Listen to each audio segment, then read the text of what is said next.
It's not always fun and games for first responders. 05 Central, can you show me in pursuit? But sometimes it is. Oh my God, he's not wearing pants again. Sometimes it's dangerous. Flipping around, look out, look out, look out. Sometimes it's not. Antler Boulevard for a snake in a house. And sometimes it's just plain stupid. Chihuahua in his lap on a lawnmower. This is the stupid side of first response. Dispatch, do I really have to go to that? This is Code 0.5. Come in 0.5. All right, welcome back to another episode. Once again, I'm Jason along with my co-host Rich. What's and up? Today we are actually going to talk about stupid crap that we have to deal with. No more of the bringing Renix and anyway, all of his dumb crap. It's going to be everybody else's dumb crap that we've had to deal with.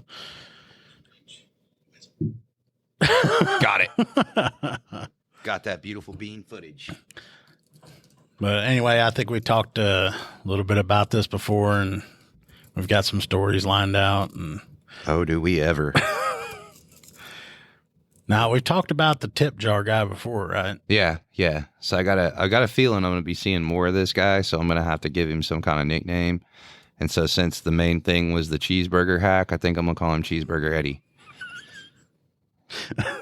Have you tried that hack? I have not. Somebody out there is going to have to try this and see if it actually works. Yes, factor cap. We need to know if the cheeseburger hack works. Factor cap. Oh, look at you catching on. You know who factor cap is? Did you see what I said earlier? Tasha was saying some stuff, and you remember back in the 90s when we were kids and they had those top hat looking things that you could win like at carnivals? Oh, yeah, like And they the were big different old colors Dr. and all Seuss that looking stuff. thing. Yeah, and I Yeah. said that, the cat in the hat, multicolored 90s cap. Ah, there you go. Now you're catching on. Yeah, I gotta fit in with the cool kids. Hell yeah. Jeez. So what's Cheeseburger Eddie been up to? So Cheeseburger Eddie got into a shit ton of trouble. He got into a pursuit and some other stuff. So he's got a bunch of stuff hanging out there. Oh, And, pursuit? Yeah. Oh. That's what. So this has been kind of trailing along for a while, but I hooked him up recently, and he went to jail for a couple of days, and he got out. And when he got out, and this whole time that I'm taking him to jail, he's telling me he's going to turn over a new leaf, and he's doing all this stuff and all this crap. Kind of like the swiper, no swipey. Yeah. So I'm like, yep, okay. Yeah, I've heard this. So if you really are, whatever, then you need to get your stuff taken care of. He's like, as soon as I get out, I'm going to come up there and see what I can do. So, all right. So he gets out of jail, like a day passes, 2 days pass or something, and he ends up coming up to the PD. And he wants to work out some kind of community service because this dude owes a chunk of change. We're talking somewhere, like $3,000 worth of stuff. Holy crap. Yeah. So he's like, man, can I do community service? And I'm like, yeah, for 12 years. I guess that'll be a start, we can at least get him started, until he can go back to court and work out some with the judge and whatever. So I'm like, yeah, man, if you'll show up, then we'll find you something to do. So this guy's hanging out all freaking day long. And over the course, that day I was like super busy. So he was always like, he would come up and he would try to talk to me, but then my phone would ring. So I'd run, I'd have to do things. And I think he thought for the most part that I was like kind of brushing him off or whatever, which kind of, but I was busy. So Still gotta do your job. But I'm in my office now, cornered, and I'm trying to do this report. And he comes and he's like standing in my doorway. And he goes, look, man, I just really want to tell you, I really appreciate, you taking me to jail. I was like, yeah, well, sometimes that's what it takes. And he's like, yeah, that's definitely what it took. At least I got my STD took care of. I was like, wait, what? STDs? And he's like, oh, yeah. Yeah, apparently I had it for a long time. I was like, how long? And he's like, oh, well, my girlfriend ended up getting into trouble. And apparently he was like some super really good, what do they call it? Squatter. Oh, That's what got her in trouble. And I guess she had more stuff out there. So she's doing some time, but he narrowly escaped that. And that's what led him to come turn himself in and do all this other stuff. So anyway, so he's apparently had this STD since she went, and I could never get out how far or how long that had been. But apparently while he was in, he decided that burning or tingling sensation he had probably wasn't normal. And so he went. It burns when I pee. Yeah. So he went and got it all checked out. So he's on antibiotics, and I'm like, oh man, this guy has to use the bathroom. He's got to pee outside. I am not taking any chances with that. But he starts telling me these stories, and keep in mind, I'm stuck. Like I can't get out. I mean, unless Central calls me, I'll have to bum rush this dude to get out of my office. He's just standing there, and he's talking about all this wild stuff.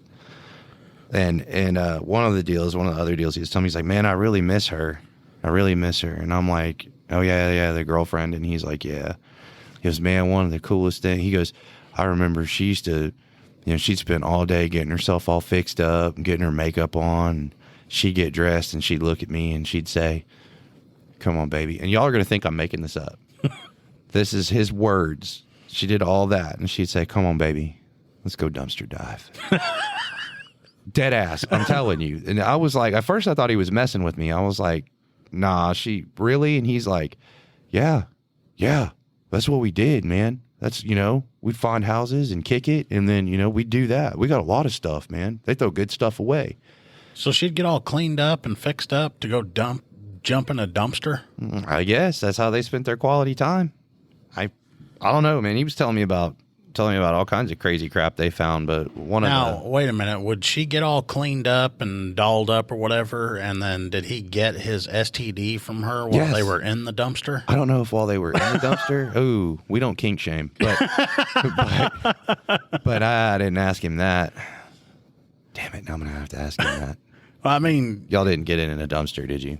all that stuff you're telling me, and it's like, wait a minute. Well, if she gets all dolled up, and he probably doesn't see that very often. I mean, he sees it while he's in the dumpster.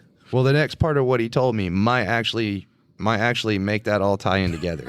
Because apparently one time they were diving, and they found this satchel of Richards. Apparently. And now mind you, when he's telling me this, he's like, oh, they were packaged. They were clean, except for one. One, it was out. And, he's like, it looked like it had been out for a while. But anyway, she took it home and cleaned it up. And she had him out and she took him to her mom, I guess. And was like trying to sell these to her mom. They were trying to get some dope. So she's trying to sell these to get money. And guess which one her mom picks? The open one. The open one. So she sold that to her mom for he said a 20 bag. So mom not only bought the garbage can dildo, but gave them $20 worth of methamphetamine. It's mother of the year. Does mom know where that came from? I don't think, dude, if she's doing as the Crystal Guides, I don't think she cares. If she's one of the listeners, she's gonna be calling them up. Oh, yeah. That's for sure. Can you imagine? Why would somebody throw all those away? I don't know. Was that around here? I get, yeah. It's local. This dude's local. I'm trying to figure out where the heck they would get all those. I don't know. He said he said they found a bag and that was the plan. First they were going to have themselves a night, but then they decided they could probably trick those off and make some money with them since they were still packaged. We'll have more coming up on Code 0.5. If you're looking for a political podcast that goes beyond the headlines, check out the Beltway Briefing. I'm Howard Schweitzer, CEO of Cozen O'Connor Public Strategies. Every week on the Beltway Briefing, our team of former Republican and Democratic presidential appointees, Capitol Hill veterans, and political advocates shares behind-the-scenes perspective that cuts through the noise. If you want the inside scoop, subscribe now to the Beltway Briefing here or wherever you get your podcasts. Were they tweakers? Oh, yeah. What is it with tweakers and, I'll just call it how it is, with sex toys and tweakers? Dude, I don't know. I mean, if you stop a car and you look in it and you can't smell or see the drugs in there, but if you see a male appendage that's been made out of rubber or whatever, there's most likely drugs in the car. Facts. I I can't put two and two together. I don't understand where most of the time it's meth and, these rubber male parts. I don't, man. I don't know. Like I've heard them talk about how it like increases your sex drive and stuff like that. But I mean, so it increases your sex drive, but then you lose your teeth because you're not eating. Oh, yeah. So I mean, apparently it makes you want to screw and eat Air biscuits. Okay, we had a newer guy, and oh man, I wish y'all could see this guy. We called him Justin Bieber because of his haircut. He was on a traffic stop one time. He walks up to the window, and I can't remember how it got brought up or whatever, but he's talking to the woman in the car, and she turns and looks at him, and she goes, "You look just like Justin Bieber," because he had the haircut when Bieber first came out. Really? Yeah. Oh, yeah. And every time I see this guy, I'll play on the PA the baby song or whatever. The baby, ooh. You know that song. Yeah, I'll play that crap for me. him.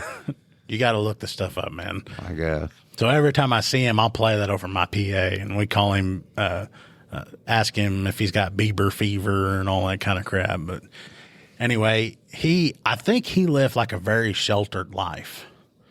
And he called me one day because he found a truck that was partially off the road. It was half and half. It was half off the road, but it was kind of like at the top of a hill where I could see where it could be dangerous, where someone could hit it, and he's going to impound this thing. Mm-hmm.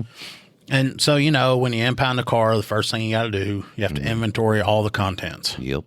And people, misconstrue that for a search or whatever. And no, we've got to inventory it, because then if you go and get it from the wrecker and they're like, hey, I had this in there, where's it at? Mm-hmm. Well, here's the inventory sheet. No, this wasn't in here at the time. Mm-hmm. And our cameras are on and all that, Anyway, he tells me about this truck he's impounding, and I'm not too far away, so I'm going to drive up there. Mm-hmm.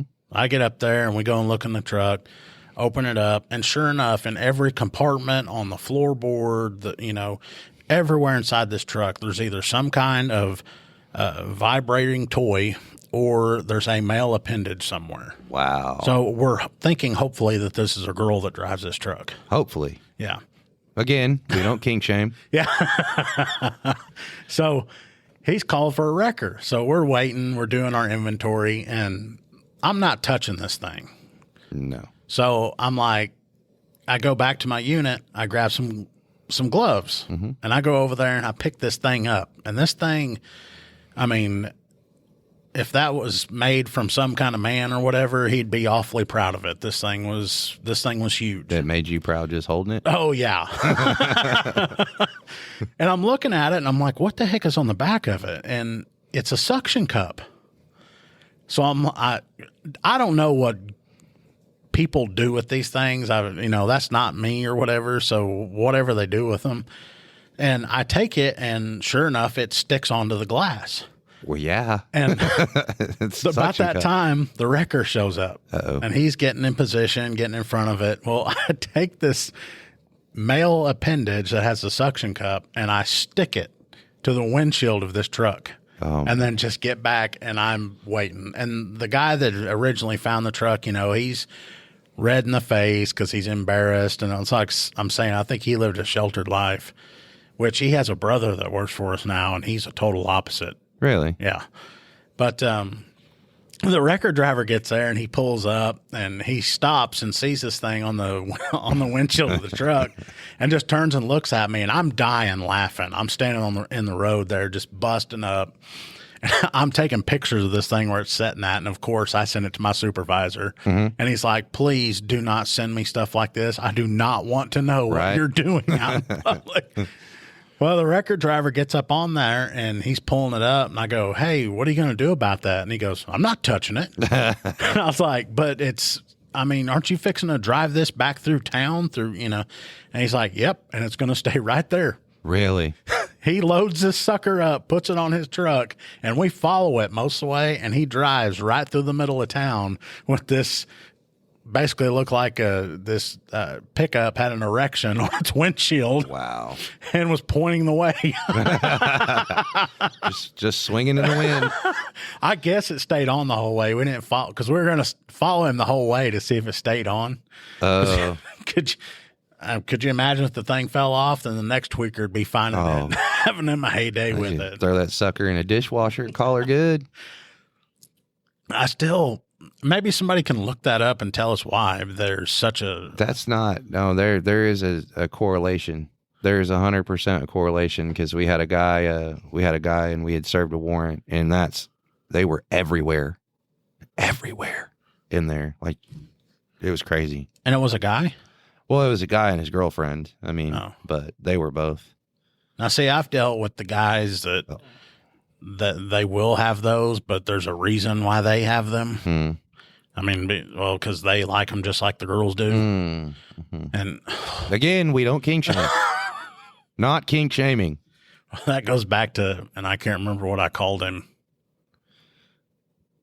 What did I call that guy that had the sex doll?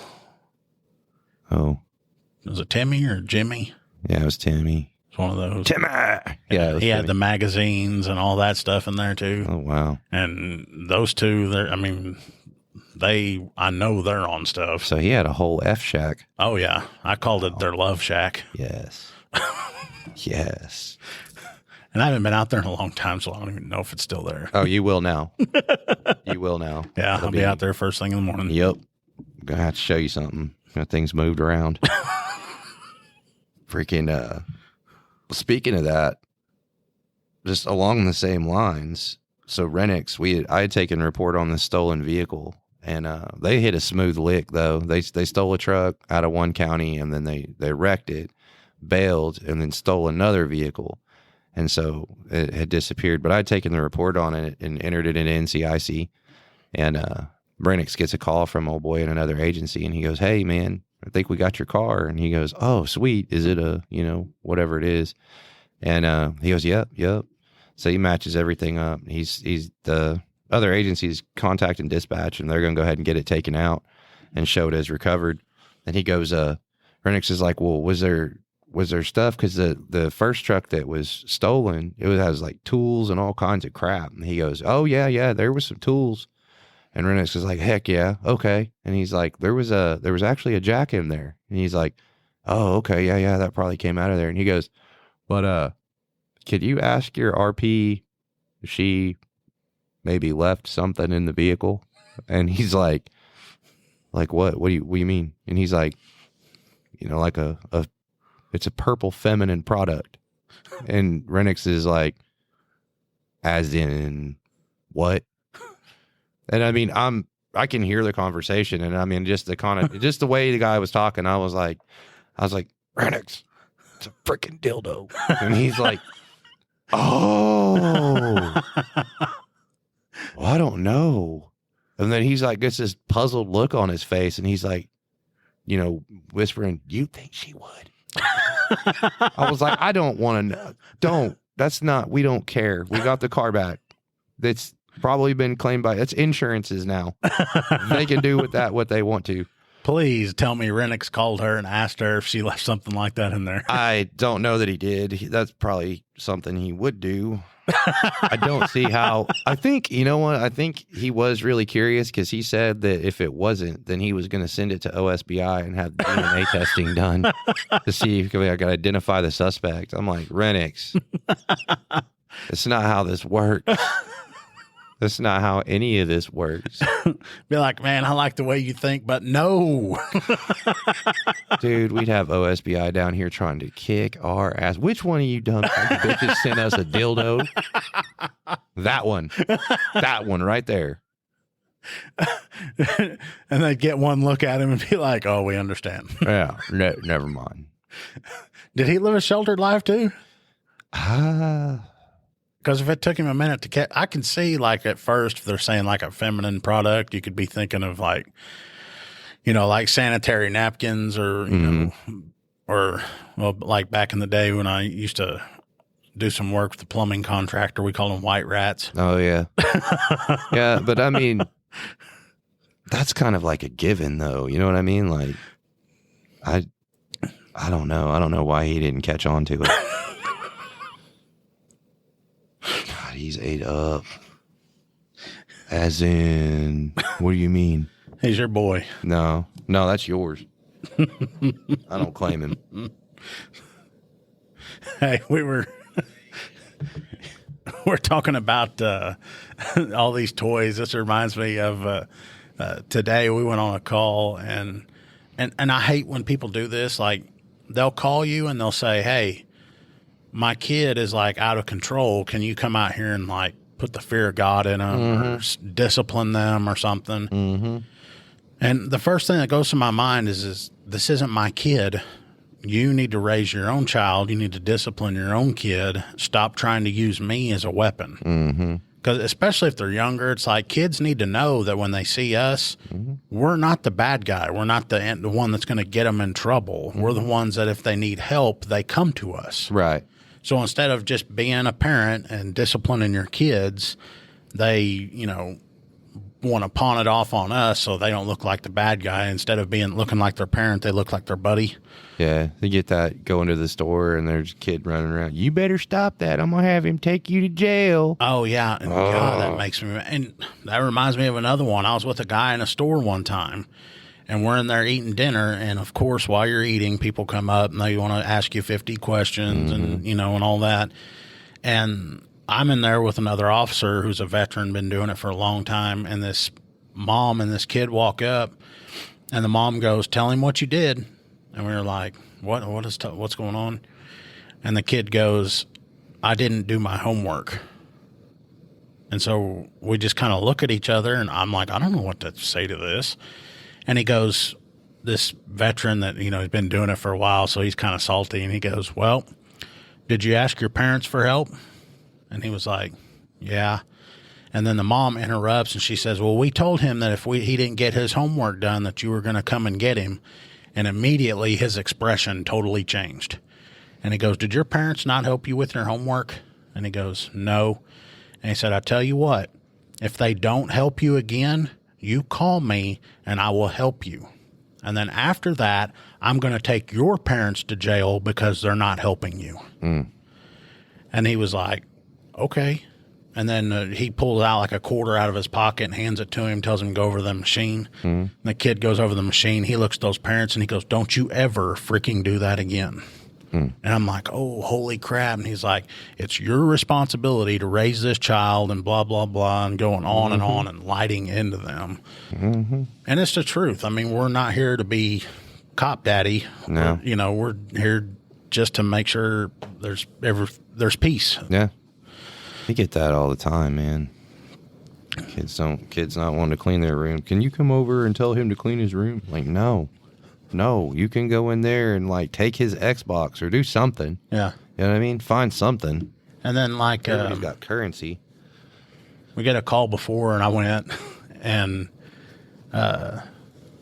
this is a veteran that I'm with. We go in the house. He walks in the bedroom because this kid won't get up and go to school. Okay. And immediately he's like, "Well, what do you want me to do? I'm not the child's parent." "Well, she won't just get up," or whatever. And he was like, "Okay, I'll go fix this." He walks in the room and calls the kid by name and says, "Will you please get up and get dressed?" No movement. Okay, that's strike one. And then he gets louder. "Get out of bed and get dressed now." No movement. So next thing, he pulls blanket off, grabs ankle, and starts slowly pulling. Kid comes to the edge of the bed, boom, hits the floor. The kid stands up and he goes, "Get in the car now." He had that kid put shoes on, and then we took him to school wearing exactly what he went to bed in. Nice. Never got called to that house again. I bet. Yeah. It was the greatest thing watching this kid, boom, hit the floor. And Mama's just standing there, and she's like, "Oh, well." Should have got up when I told you to get up. Back in our day, something like that would have worked. But, I mean, kids now, they don't care. Yeah. They'll go like that. And a lot of times before I would do something, the first thing I would think is like, wait a minute, will my daddy beat my ass if I do this? Mm-hmm. And if there was any doubt in my mind that I'd get my butt busted, I didn't do it. Will this get my ass beat? Yes. But now instead of just being a disciplinarian, we get called out for everything. Oh, yeah. And going back on the one I was talking about, we're on our way to this house and kids just being a defiant little turd. Mm-hmm. And it's like, I don't know what we're going to do. So we're on our way out there, and I tell my rookie, I was like, because he's at the point now where he's fixing to get cut loose. He's doing everything on his own. I'm not giving him any help. He's doing great. And I told him, I was like, look, when you get there, go up to mama, and this is what you say. Go, ma'am, did we have sex in the past? And he just kind of looks at me, and he's like, what? And I was like, just ask her that. And when she tells you no, then say, well, I'm clearly not the father of this child. You need to be a parent and raise him. And then we'll leave. And he's looking at me. He's like, can I really say that? I'm like, no, don't say that. But I know you want to. Yeah. But get in the house and go. But, I don't know. That's one thing I wish parents would tell us, like, what are they thinking that we're going to do? Yeah, what can we do? Yeah, Sometimes, you know what I mean? You're stuck. It's just I don't know, I think a lot of that's the internet and stuff like that. Well, we can tell them, too, is like, look, kids, if you don't get up, do what you're supposed to, be a responsible adult, you're going to turn out to be like Renix. Yes. And we don't need any more of those. We should use Renix as the example. Yeah, that's it. We solved it right there. Don't be a Renix. Anytime these kids are defiant like that, Renix goes to the house. They talk to him for like 5 minutes and realize what could happen to him, and they will straighten their entire life out. Don't be a Renix to society. Oh. Senior Renix. She ain't ever walked up and asked a mama. No. Hey, did we ever before? No. Oh, we didn't? Oh, so then that's clearly not my child. I don't know how we twisted. I don't know how we arrived at that. Heck, I don't know. One thing just kind of led to another. Hello, everybody. Welcome to the podcast. Today's episode will be discussing dildos and children. I think you should call this one Good Vibrations. Yes. That's the name right Good there. Vibrations. Yes. All right, guys. Well, we're going to get out of here. I know it's not really been short. Our episodes have gotten a little longer. Yeah. But anyway, we're going to get out of here. Don't forget to check out our Facebook, TikTok and Instagram. And we're on the gram. Yeah, we're on all that stuff. Leave us comments. Hey, and if y'all have questions about stuff within reason, we can answer them and help you out. Oh, man. But most of the time, we've had people send us questions and stuff, and we can't fully. Basically, what our answer is going to be is that you need to talk to an attorney. Yeah, we can't give legal advice. So if you do have questions maybe why we do things or things that we do, hit us up and we'll answer them. We'll even give you a shout out and then answer them. Oh, yeah. But anyway, we're going to get out of here. Thanks for listening. Thanks.